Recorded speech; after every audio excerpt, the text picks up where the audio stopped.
या अल्लाह, ये क्या हो गया मुझसे?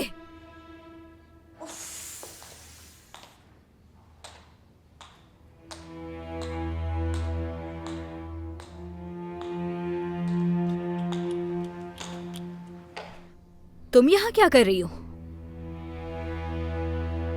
तुम्हारी हिम्मत कैसे हुई यहाँ आने की? यहाँ की एक मामूली सी नौकरानी। ये जो बर्तन तुमने तोड़ा है उसके पैसे तुम्हारी तनख्वाह से नहीं कटते। जल्दी दफा हो जाओ इस घर से।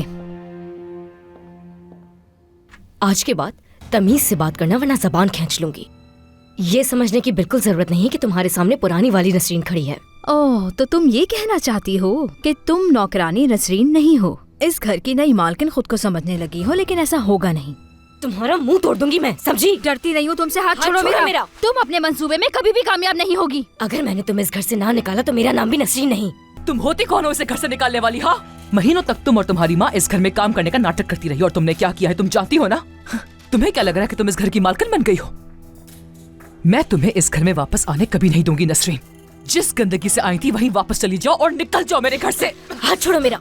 अगर तुम चाहो तो उल्टी गिनती गिनना शुरू कर दो सादिया, क्योंकि बहुत जल्द ये घर मेरा और करीम का होगा। और इसे सिर्फ बातें मत समझना, ये हकीकत है, इसीलिए मैं तुम्हारे मुंह पे कहने आई हूँ।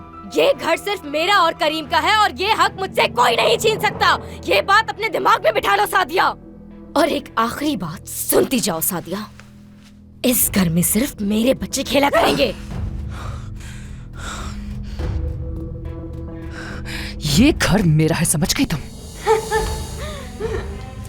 तो ऐसा है, जिस दिन मैं इस घर में आई थी ना, उसी दिन मैंने सोच लिया था कि ये घर सिर्फ मेरा होगा और ये ख्वाब मेरा बस पूरा होने वाला है।